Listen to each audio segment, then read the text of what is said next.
میں نے تمہاری آنکھوں کی ٹھنڈک کے لیے جو کچھ تیار کر کے رکھا ہے تم اس کو سوچ بھی نہیں سکتے، اس کا خیال بھی دل میں نہیں لا سکتے کہ وہ تمہارے تصور سے، سوچ سے، خیال سے بہت اوپر کی چیز۔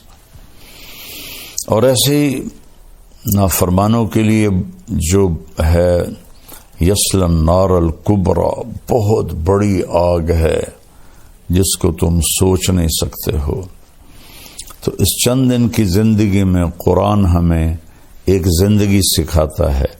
ان ھذا القرآن یہدی للتی ہی اقوم، صرف واحد یہی قرآن اکیلی کتاب ہے جو دنیا کا اور آخرت کا وقت کیسے گزارنا ہے اس کا صحیح طریقہ بتاتا ہے، خطا سے پاک۔ وہ طریقہ ہے ہدی محمد، خیر الہدی ہدی محمد، وہ میرے نبی پاک صلی اللہ علیہ وسلم کی مبارک اور پاکیزہ زندگی ہے جس کو اللہ تعالیٰ نے محفوظ کیا ہے قیامت تک کے لیے، اس کو اپنانا ہے۔ اور یہ سودا ہے کہ وہ کریں جو اللہ کہتا ہے، وہ نہ کریں جو لوگ کہتے ہیں یا میں کہتا ہوں، کہ کائنات اللہ کے قبضے میں ہے۔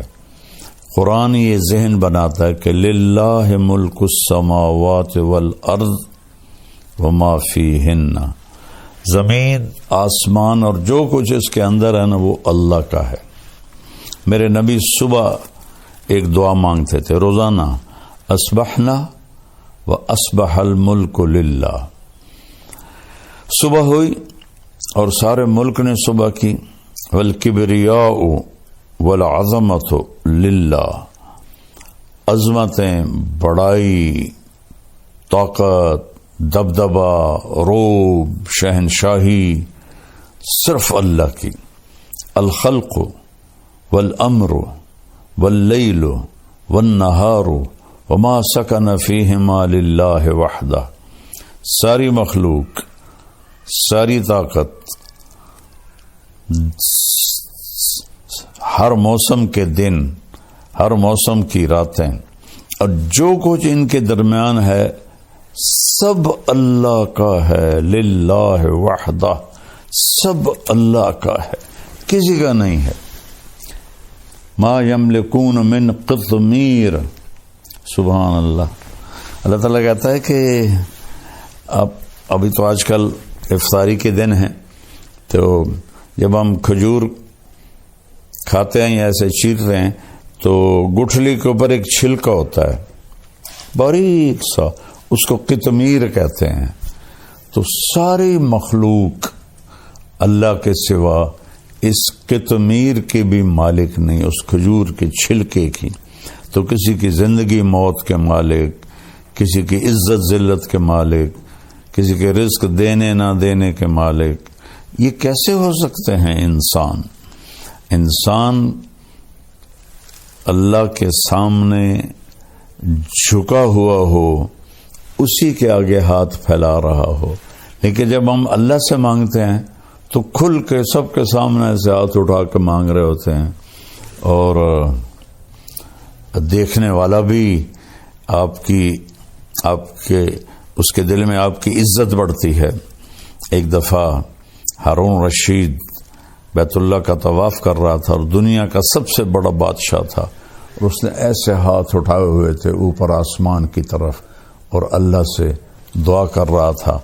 تو سفیان ثوری رحمہ اللہ فرمانے لگے، انظروا الی جبار الارض کیف یتضرع الی جبار السماوات والارض، اس دنیا کے طاقتور کو دیکھو کیسے زمین آسمان کے شہنشاہ اور زمین آسمان کے طاقتور کے آگے ہاتھ پھیلا رہا ہے اور دعا مانگ رہا ہے۔ تو کلکم سائل الا من اعطیتہ فاسألونی اعطکم، اللہ تعالیٰ فرماتا ہے تم سارے مانگنے والے ہو اور میں دینے والا ہوں، مجھ سے مانگو میں دوں گا، وہ کسی اور سے نہ مانگو۔ ہمارے بر صغیر میں اتنی جہالت ہے کہ خون کے آنسو آنکھیں روتی ہیں۔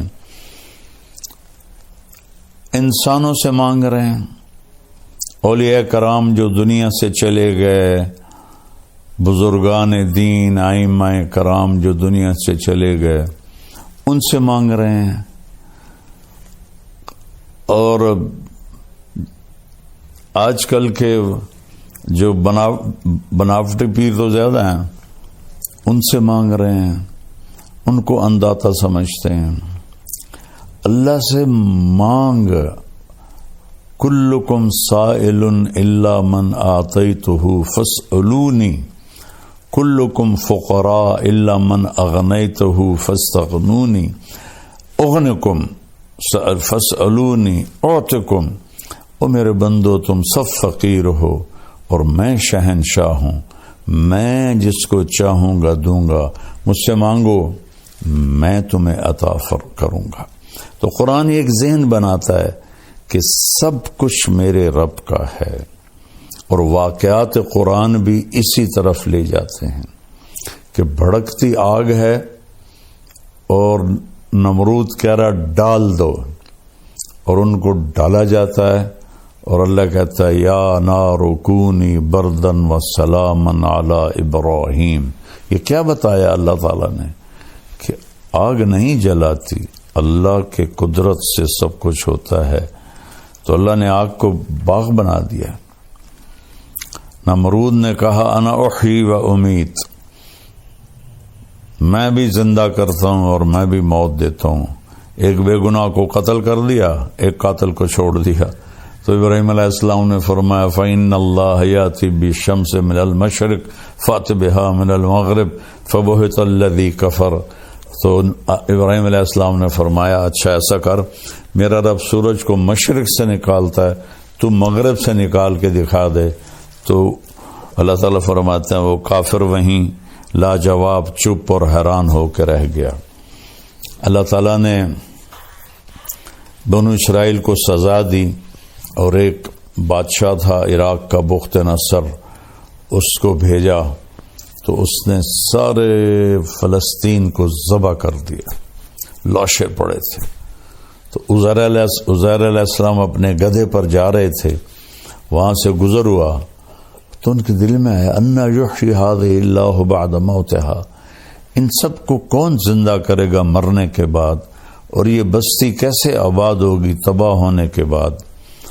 تو تھوڑا سا آگے گئے تو تھکن محسوس ہوئی اور بھوک لگی، تو ایک درخت کے ساتھ گدھے کو باندھا اور ایک ٹوٹی ہوئی دیوار تھی اس کے ساتھ ایسے ٹیک لگائی، اور ایک برتن میں جو کی روٹی تھی اس کو ٹکڑے کر کے اس میں ڈالا، اور انگور تھے تھیلی میں، ان کو نچوڑ کے ان کا رس اس روٹی کے اوپر ڈالا، اور اس دیوار سے ٹیک لگائی، اور آگے ایک چھوٹی دیوار تھی اس پر ایسے پاؤں رکھ دیے، اور یوں سر کی ٹیک لگائی، اور اللہ نے فَأَمَاتَهُ اللَّهُ مِئَةَ عَامٍ، اللہ نے 100 سال موت دے دی۔ اب انہوں نے ایسے ٹیک لگائی تھی کہ انگوروں کا رس روٹی میں رچ جائے، نرم ہو جائے، پھر میں کھاؤں گا۔ 100 سال کے بعد اللہ نے اٹھایا تو آپ نے فرمایا کم لبثت، عزیر کتنا وقت گزارا یہاں؟ تو انہوں نے پہلے کہا یومن، یا اللہ ایک دن میں رہا ہوں۔